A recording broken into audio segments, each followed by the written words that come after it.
What's up, Denver? Chris Lopez here, and I have a great guest in the studio here today to bring you a very powerful story about how he went from a musician and then his family ran into some major medical issues, which brought upon some major medical debt. He pivoted, he got into real estate, changed his life, built a thriving lending practice, a thriving real estate portfolio, has owned rentals, has bought agricultural land and farmlands, has put together a multifamily value adds, all sorts of deals. So I have a great guest and a great story with lots of tidbits. Mr. Chris Lawhead, glad to have you in the podcast studio finally. Thank you for having me. I'm very excited to be here.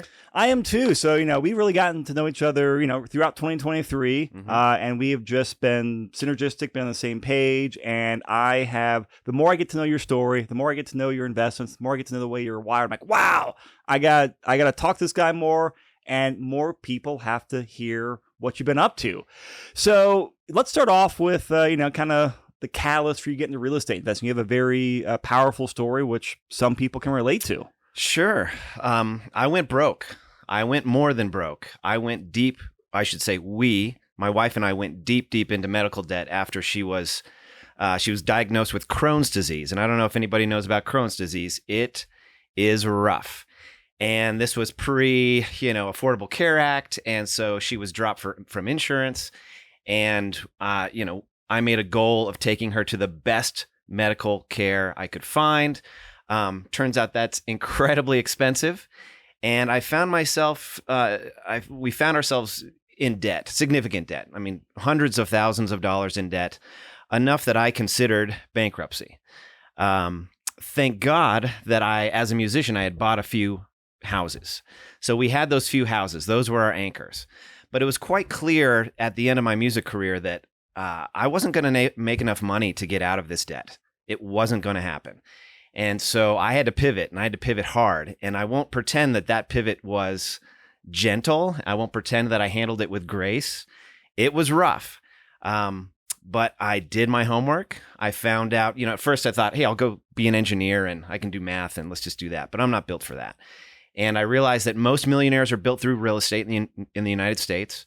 And so I pivoted and I got into lending as a mortgage broker. I got into syndicating. I went to a single class. And before I even knew what the word syndication meant, I can do that. But I have no money and I have no credit and I'm deep into debt. What am I going to do? I'm just going to put the puzzle together and go buy an apartment building with investors. And I didn't have any training. I didn't have multifamily masters. I didn't have your podcast. I had nothing but my brain, and I put the puzzle pieces together. And long story short, we dug out of that hole known as horrendous medical debt to become accredited investors multiple times over. And I'm infinitely grateful for that hardship that we had because it sculpted me. Now, I wasn't grateful at the time. I didn't have the wisdom to go, oh man, this is really going to change our lives for the better, babe. It was brutal. And there's what year was this? This was somewhere between 10 and 14 years ago. I don't know exactly. And back then, my dad was still alive back then, and he gave me one of the greatest gifts. I said, Dad, I think I need to declare bankruptcy. And he said, are you a man who pays his bills? Are you a man who pays his debts or not? And I say that, I get a little choked up, and I've got the chills here because he's gone. But he just looked me in the eye and he goes, are you a man who pays his debts or not? That's hard hitting. I just, he knew how to hit me, right? He knew how to. He got you motivated. Yeah. And it just got me going. And I said, I'm a man who pays my bills. We're going to pay these bills. We paid every penny of that medical debt. We didn't declare bankruptcy, and back then I was hoping, I was hoping that he would pay it. Right. And what a privilege that he didn't. What a privilege that I didn't have the cavalry to come get me, because it really showed me who I am. And I left music, which was my life dream. Right. And I made that dream happen. And now it shifted into this another, just amazing portfolio of amazing people like you and Matt Amundsen and the whole crew I have and all these investors that have invested in me and my clients. So yeah, it was something, it was something. Before we go into like the details of like, your investing journey, I want to dive into like the mindset and some psychology. Because, there's people out there, hey, they're probably facing similar, medical bills or just other like, huge debt or life crises. What type of like psychological or mindset tip could you give them? Or would you, if you could tell yourself 15 years ago, like, what would you say to these people now? Just to help them out. Because I mean, we've all been in rough spots, and you were in a really rough spot, like some people are out there now. The struggle is the blessing, and the struggle will show you what you're capable of. And the cavalry is not coming. No one's coming to save you. And that spirit right there, that idea right there, that I've got to figure this out. We've got to figure this out. We have to take the necessary steps to move forward and to build the life we want. We have to do that. My buddy's not going to do it for me. My mom or dad aren't going to do it for me. The government's certainly not going to do it for me. We have to do it. And when you take responsibility for that, your life changes. And the more responsibility you take, in my humble opinion, the more powerful you become and the better your life is. And so I just owned it. And again, I speak now like I'm some wise, like I have this wisdom. And that I had it back then. I did not have this wisdom back then. I did not handle it well. I did not handle it with grace. But I handled it as if I was in control of it. Like I had to do it, And like I said, I couldn't be more grateful that happened, because that showed me who I am and what I'm capable of. And I needed that. I didn't know I was capable of, paying off $500,000 worth of debt, when I was a musician making 50 grand a year, So the mindset is just that. Take responsibility, figure it out. Like I talk to my boys. One thing I say a lot, you figure it out. You figure it out. I don't do for little boys what little boys can do for themselves. They figure it out. So whatever it is. And my big it was, how do I get out of this debt? And how do I provide a great life for my wife and my family? Powerful story. All right, so I want to dive into, you're saying you went to a class, you learned about syndications, and you said, you had no experience, no money, negative money, all this stuff. Yeah. How did you pull yourself by the bootstraps, and what was the mechanics of that first deal? So it wasn't a deal on syndication. It was just a class by Charles Roberts, who you know. Oh, that was the first class? A mentor of yours. Oh. And it was about how to buy a rental property, like how to buy a single family home and the basic mathematics of that. And I'm sitting there in the back and I'm going, I can do this, but one isn't going to do it. I gotta do this with bigger deals. And so I found it. And the guy next to me, Pat Rampy, who Patrick Rampy. He was there. He was there too. So he introduced himself. What a small world. Yeah. And we bought an 8-plex. So, and the deal I structured was, okay, investor, you give me all the money, you guarantee all the debt, and I will do all the work. I will find the deal. I will manage the deal. And when I say all the work, I did all the work. I painted, I laid the vinyl floors, I did the nickel finishes, I managed it, everything. I did everything. And I said, investor, you get 100% of the income until you're made whole, till your 150 grand or whatever it was is paid back. And then after that, we split it 50-50. That was my first syndication. I mean, back in the napkin math, I didn't know what a syndication was back then. So again, I just put the puzzle pieces together. I figured it out and off we went. Fast forward years later, I did that again and again and again. And then I eventually started doing that with farmland and got into agriculture. And now obviously the terms got, better for me than, I'll do all the work. You get 100% of the income until you're paid off more 50-50, right? Because that's a pretty steep deal in the favor of the investor. But fast forward 10 years later, now I have a history of doing this. Now you have a track record. Yeah, I've done all right with it. Wow. I mean, more than all right. It's lifted us out of that hole. It's provided an amazing life for our family. I've been able to help other people do this. I think I've told you I've got 17 millionaires in my network that went from nothing to millionaire real estate investors. That's the thing I'm most proud of. And these are not doctors and attorneys making $500,000 a year and we bought a few rentals cash and boom, they're real estate millionaires. I'm talking musicians, guitar teachers. There's other people like you who other people like me. Yep. So that's one of the surprising joys of this journey is that little crew, and I'm working on number 18. I'm working on them right now to bring people up, So it's been incredibly rewarding. And at the beginning, of course, it's a challenge. But again, the struggle is the blessing. So how'd you find your first investor? Was it a friends and family? Friends and family. Okay. Right? You need Had that person invest in real estate before? Yes. Okay. Yes.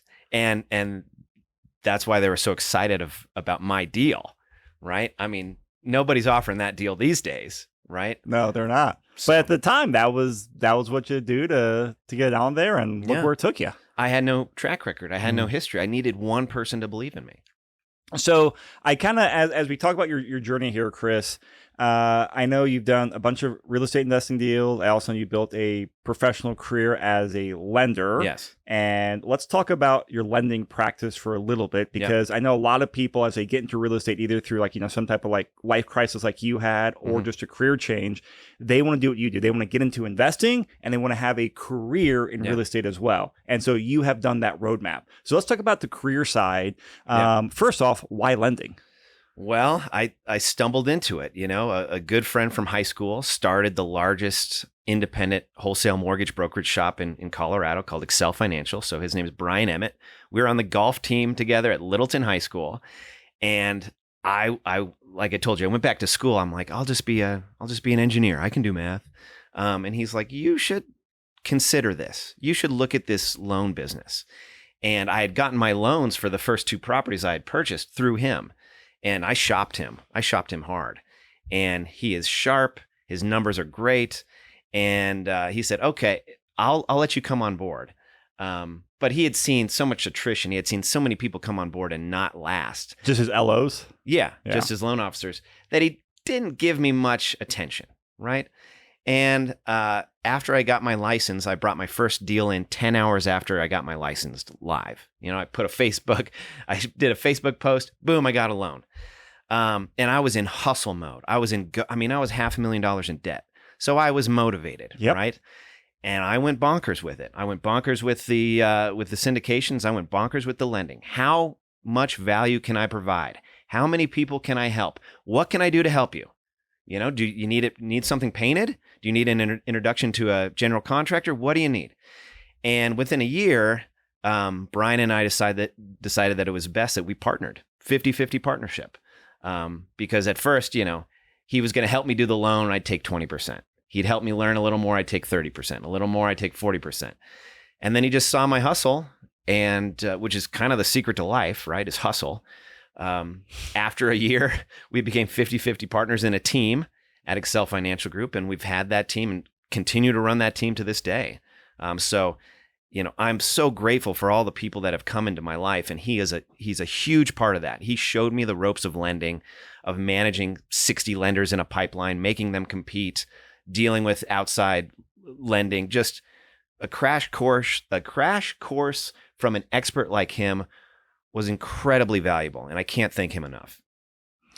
So as people are listening to this, okay, they want to replicate your success as a career, and a lot of people, hey, they might just be shifting out of a W-2 job or something like that. What tip would you give them to say, hey, as you're making this transition from whatever career you have that's not real estate, hey, musician to lender, whatever their situation is, what would you tell them in terms of finding the right career and how to help transition? Yeah, I think the right career is the career you make, right? The conditions will never be perfect. In fact, the imperfect conditions might be the perfect conditions to get you off your butt to do the right thing. And so if I were going to do it again, I would do it very similar.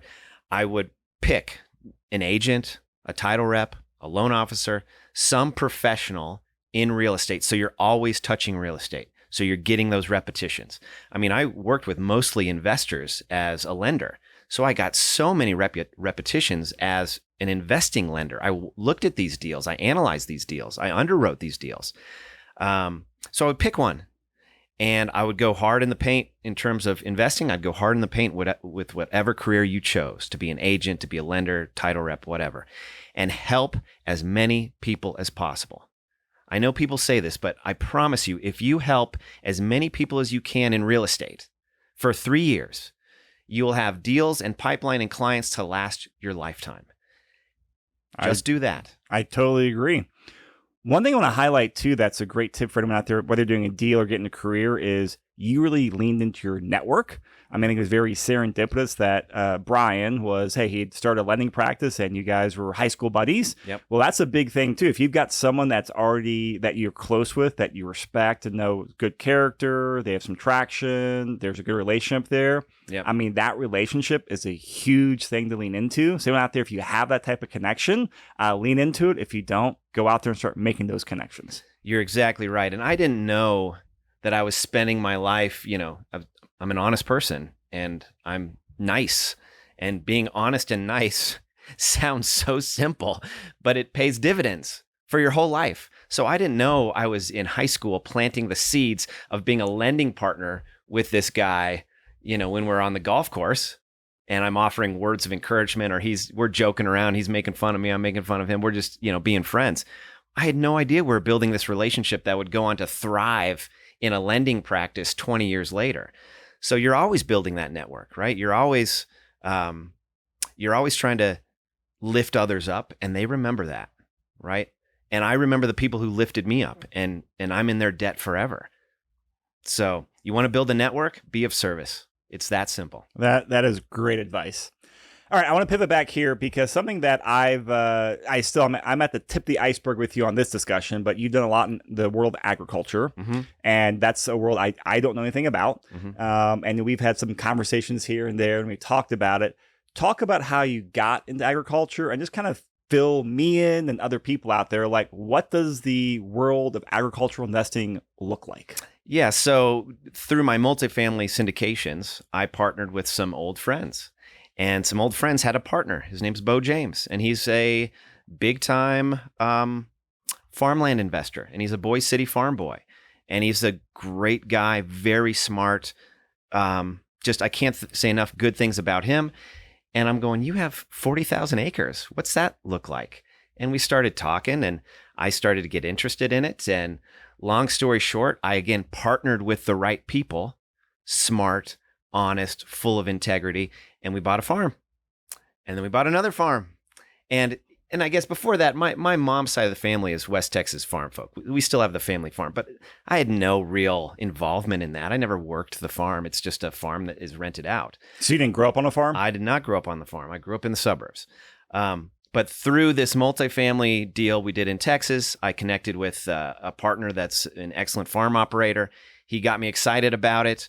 I did the math. I believe in my skills to do addition and subtraction, and I'm good at borrowing money and decent at finance. We bought a farm, we bought another. Now we're lending money to farmers. So it's a lot like single family or multifamily. Some of the variables are different, but again, just a great partner that led me that way, and I jumped on the opportunity. So when you say like buy a farm, is that like you're buying the farmland and leasing it out to a farmer to grow crops? Yep, that's exactly right. You can do two types. You can do a crop share, where you're essentially a partner of the farmer and you get a share of that crop when it's taken to market. Like you own the land, but then you're a partner in the crops? Yeah. Okay. Or what's easier is you treat it just like a rental property, right? You buy a farm and you lease it to a farmer. And it's quite simple. The farmer pays you once a year, generally tied with a crop and a harvest. So you're buying the dirt, you're buying the mineral rights, you're leasing it to a great operator, which is a farmer. Usually it's a farmer in the neighborhood, right? You don't lease it to a farmer who lives 100 miles away. You lease it to the farmer who owns land right next to you, and he wants more acreage, more production. So someone with a proven track record. That's exactly right. And I guess it's a very nuanced question here because I have hear the random stories of hey, droughts happen, crops go bust, all that. Like, do you as a landlord take out insurance against that? So in case like crops get wiped out, like how do you just mitigate that risk? That is a great question, and that's actually deeper than it appears on the surface. I'm sure it is. So we're talking billions of dollars here. Right. The insurance on farmland is subsidized through government subsidies, and there's public-private partnerships. And long story short, the backstop in terms of farmland insurance is robust, incredibly robust. So absolutely. I mean, sometimes you don't lose, right? And there's been many years in a row where we've collected more from insurance than we have the crops coming to market. So everything is insured. It's very robust. It goes pretty deep. I mean, we could talk about crop insurance and farmland insurance for hours, but you betcha. You better have that insured, and you better be well versed in that, and you better be working with an operator that's well versed in that. And when we deal with a farmer as a tenant, we make sure that they have their insurance in place. That's essential to investing in farmland. Great.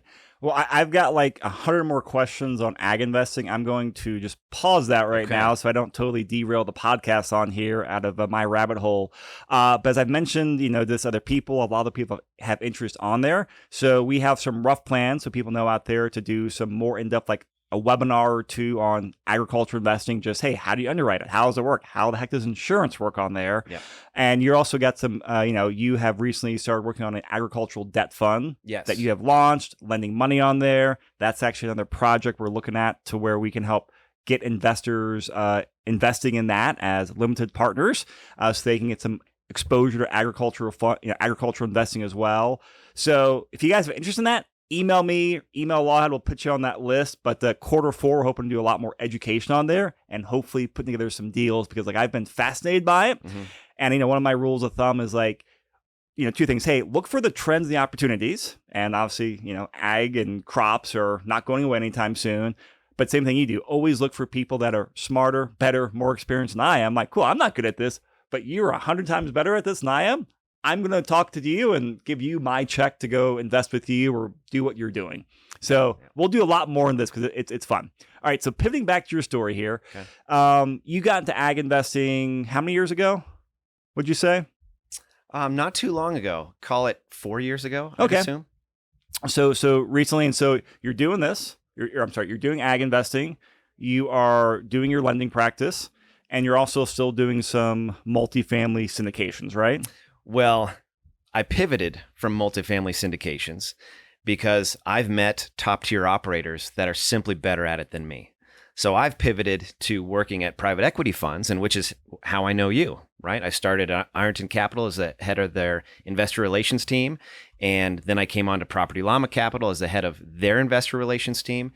And long story short, I'm done syndicating multifamily deals. I thought I was good at it. I thought I was a black belt. Then I met Terrence Doyle and Verco, and he is so vertically integrated and so good at it that I have had to demote myself. I'm not a black belt anymore. I'm a brown belt. I might even demote myself to purple belt for any of you listening with a jiu-jitsu reference.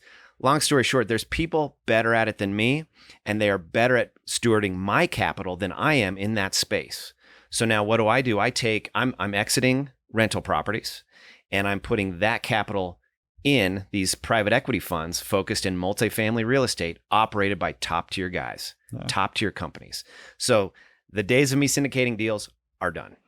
I want to dive a little deeper into this because, I had this itch a little bit years ago and had the same realization. Hey, there's people better at than I am. And hey, Terrence, there's 50 employees. You have bigger scale than I can. Mm-hmm. But I talk to investors. I mean, gosh, at least a couple investors a month between people coming on the podcast, people doing portfolio analyses on the Property Llama software where, hey, they sell a rental and they've got $500,000 in cash and they want to start transitioning into, more of a real estate career and investor themselves.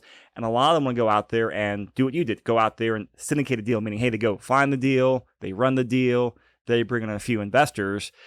So for those people who want to do that now, dive into a little bit more details as to why you're not doing it and why you're recommending people don't do it with the current market conditions. Right.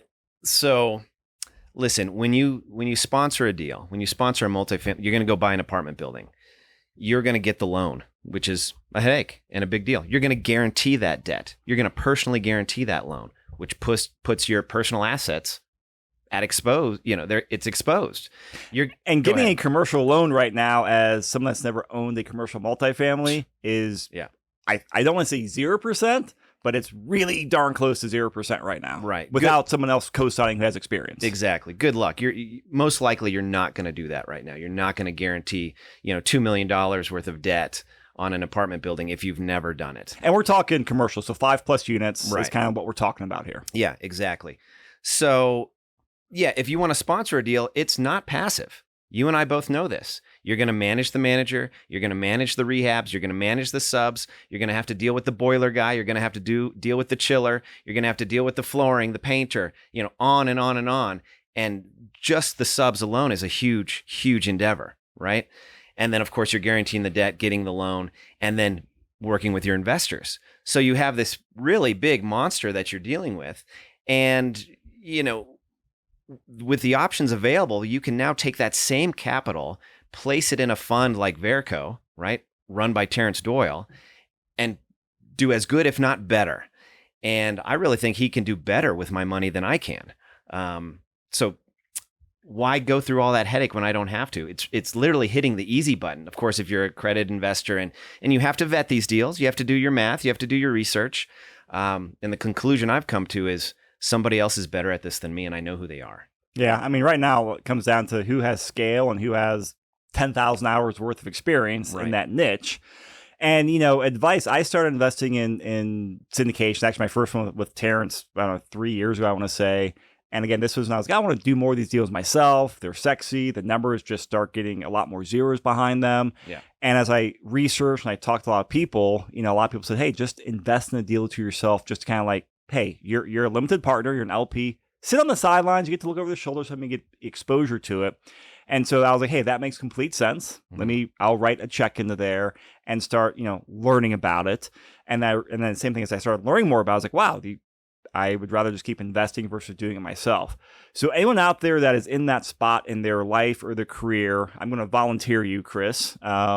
If you guys are in that spot, because I know I've already sent a couple investors the last couple of weeks in that spot to go talk with you, reach out to Lawhead here because he has that experience. He has that track record. He has been there, done that, doing something else now, and can give you a really good full experience on this. So don't be shy to reaching out to you. Yeah.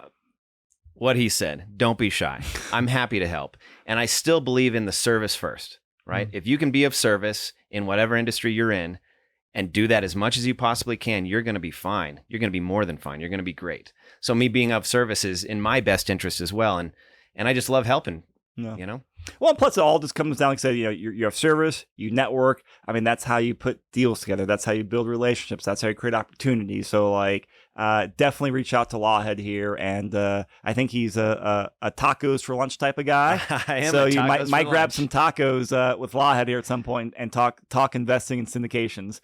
And then let's kind of talk about where your career is and where your investing is now, because I'm extremely excited about it because, we have started working together a lot more now, through Property Llama Capital. We have started raising money for Terrence Doyle. We've got some other great investments coming up, like some agricultural stuff in the future, some development stuff in the future, some really cool stuff.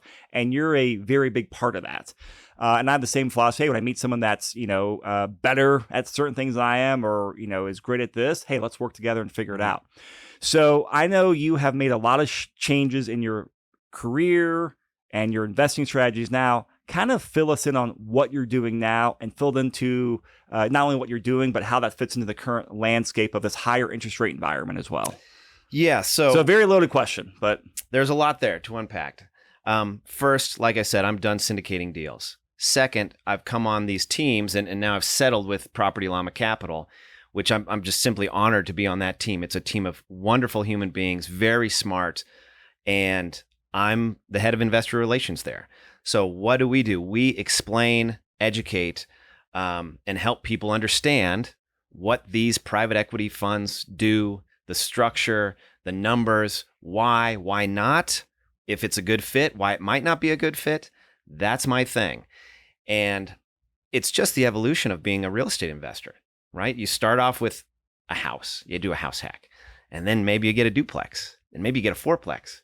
Then you start buying 8plex, 16. I think I peaked at 58 doors and a few farms. That was my peak. When this was stuff you were actively managing? Yeah.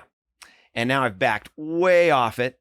I'm exiting. I've got a closing next week. I'm taking that capital. I'm allocating it to some of the endeavors we have going together, ag stuff, Verco, these multifamily operators that are better at it than us. This is the property down south, right? Yep. Property down south closes. One of them closes next Monday. But it's just the natural evolution, right? You private equity seems to be the perfect fit to steward not only my capital, but other people's capital. And it's taken, the decade of experience that I've been cultivating this whole time, and it's putting it to work. And I couldn't be more excited. I mean, it is exhilarating. Can you talk about, because I mean, you've done, active rentals, residential investing, residential lending, all sorts of deals. Talk about how you kind of see the landscape now for investors who are getting in the game or, have properties like, hey, you're sitting at a 40,000 foot view and you go out there and, buy more rentals, go out there, do deals yourself. And then just what opportunities you see in the marketplace, like what advice would you give people and how would you help people like filter it out and figure out what to do with their money and time? Yeah. So it's simply harder to invest in real estate now than it was 10 years ago when I got real serious about it. It's much more difficult, not only from the interest rates, but the pricing. And so finding a cash on cash property that cash flows 1% is a challenge, let alone 10%. My rule used to be I only buy deals that have cash on cash at 10%. Those days are over. Those days are long gone. You're lucky if you get 2 or 3%. So yes, there's still benefits to investing in real estate, right? You get a write off the mortgage interest, you get depreciation, you get the appreciation as the asset grows in value, although I think the big bulk of the appreciation party is over. Yep. But over a 10-year period, you're most likely going to win. And then you're obviously paying down your debt and you're building equity there. There are simply better options. And I know I keep coming back to Terrence, but I'm just in awe of his company, his fund.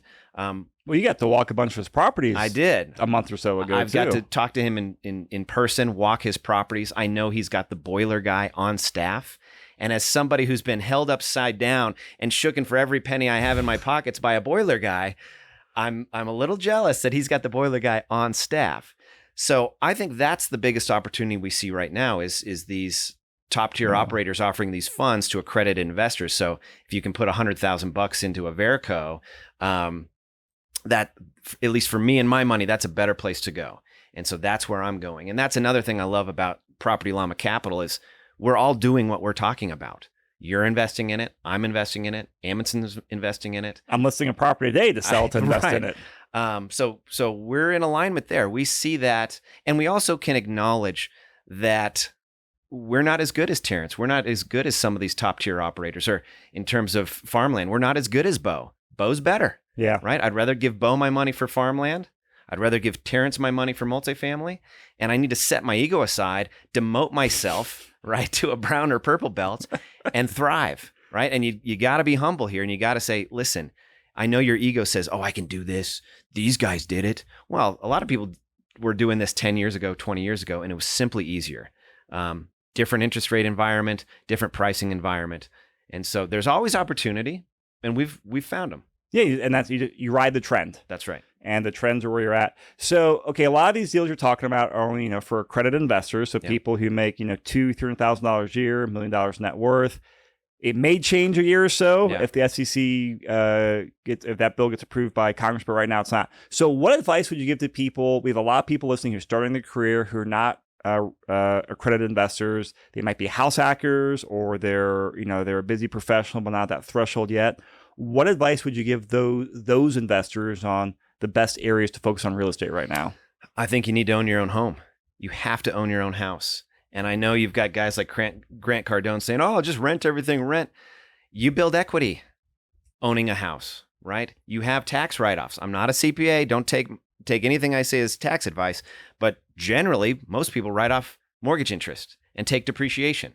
There's still advantages to owning your own house. So I would start there. If you can't afford your dream house, start with your condo or a townhouse. Start with something. You want to be in the real estate game, right? And then if you want to, again, go deep into real estate investing and be a professional, you got to pick a path, right? You got to pick lending or being an agent or working for title or getting on be an intern at Verico, something. You got to touch it. You got to touch it and live it every day. And if you touch it and live it for every day for a decade, you're going to be awesome at it. But it's not going to happen overnight. It's not going to happen in a year. You just got to get after it. So that's where I'd start. Dude, great advice here. And as we wrap up here, I will make sure your contact details in the show notes so people can reach out to you and go grab some tacos. But in general, like I said, we've got some more education with Lawhead and some of his network to come talk agricultural investing with us. Hopefully put together some deals in the near future as well. We've got some plans to do some, more meetups, some masterminds, some property walks. So you guys will be hearing more from Lawhead just because obviously he's a smart person, successful person, someone I want in my network and my team. And so you'll be hearing more from him. So feel free to reach out to him. If you guys have any questions on any topics we talked about, please reach out. But I love your attitude about educating, about serving people, because that's what leads to everyone winning a couple of steps later down the road. That's right. It's the secret of life. And let me say before we end, yes, I'm grateful to know you. Thank you for having me. It's been amazing to meet you and the crew and Jules behind the scenes, the producer who's making all this happen, and Richard and bringing in my network to your crew. I'm psyched. I am grateful. Thank you. You're welcome. All right, everyone. Been a great podcast with Chris Lawhead. We got lots of fun stuff coming out. And again, as I like to say with people like this, when he's willing to talk to you, use and abuse him. Go out there, talk to him, get some tacos, maybe a little tequila, get some more exciting stories from him. But you can see he's an amazing resource. So everyone, thank you for listening and watching. We'll see you next week.